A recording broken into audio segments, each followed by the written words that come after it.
We are here in the AEG booth with Todd Rowland, and we have no shortage of new things to talk about. And the first one is standing right here in front of us and is flying off the shelves already here. We're going to learn about Smash Up and then some of the other games here at AEG. Yes, absolutely. Well, Smash Up is our big release for this show.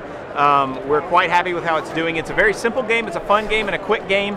It's got a lot of craziness, and you've got aliens and dinosaurs and robots and zombies and all the stuff you just want. You mix them up, you fight over bases. It's a quick to learn game, but it's got a lot of good strategy once you actually get into it. More tactics than strategy, really, but you can plot out some. Smash Up's been doing great for us. You know, I was telling the guys we brought more Smash Up to this show than any game we've ever brought. That's Legend of the Five Rings included, and we've already sold over half of it, and it's not even the end of the first day. So we're thrilled, to say the least. We're planning an expansion for it, possibly by the end of this year, if not early next year.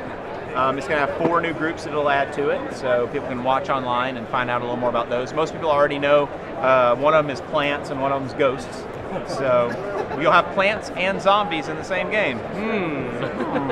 But yeah, I know, who'd have thought of that? But following that, you know, this year at Essen, we're going to have Tempest, which is our new shared world board game line. So people are going to be able to follow a story of these characters through various games, right? And we've opened it up to designers. Legend of the Five Rings, we would let the players tell the story, right? And we would build the world. This time, we're actually going to let the designers tell the story. They're going to be able to look at this database about Tempest and learn all about it and the characters, and then design games about things that interest them. Whatever little snapshot of the city or whatever. It gives people a little backstory around the Tempest itself, because I think that really helps flesh out the idea of this world, the world of the game. Yeah. It's set in an actual sort of fictionalized place and time. It is. It's kind of a fictionalized Venice. It's not a fantasy setting like we normally do. It's a grounded setting, but it is fictional. It's not any place that's ever existed, but that gives us a lot of freedom. We can kind of do whatever we want with the setting, and it's got a monarchy, but the monarchy's fallen out of power, and now the Senate is gaining more power, and that's one of the struggles within the city. The merchants are rising up, and that's another struggle in the city. So there's lots of things people can explore. And the first 3 games, Courtier is sort of the prologue. It's when the king is still in power and you're trying to gain influence, and then it ends with the queen being arrested for treason, which is what began the tumble of royal power.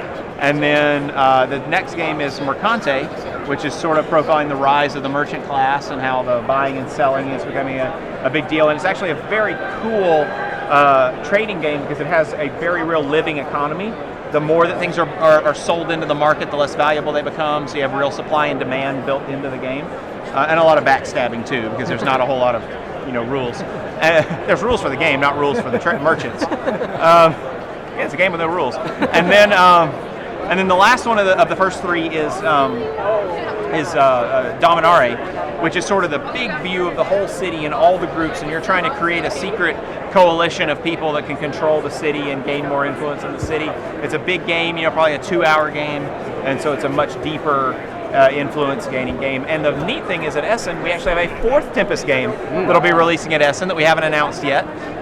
It is from a new designer, this designer resource idea of inviting designers in. We've got the first one from another new designer, and so we'll have that out in time for Essen. I really love the sort of macro idea of this game world, but there's also kind of a micro idea because there's actual characters, the actual populace of the city. These characters are going to pop up from game to game to game. Not necessarily in every game, is my understanding, but you may see people from one game popping up in games down the line. Right. That's pretty unique. I can't think of another game that really uses that idea.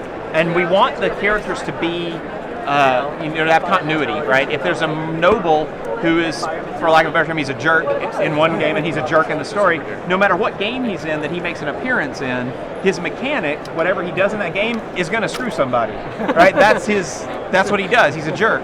Whereas if there's another character who's very, altruistic, there will probably have things that give you resources, draw you cards, do whatever is related to that game.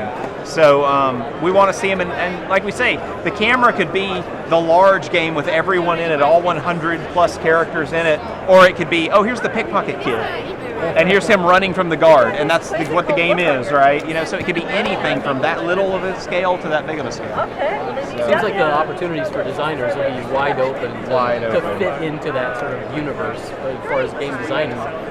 Indeed. luring people in to want to design games for the world, I would think. Yeah, and we're real excited to see what we hope to have them at the same time. We're aiming for the October release, both sides of the pond. But we will, again, that's all what we aim for. It all depends on the boats, how fast they can row across the ocean. But we'll see what they can do.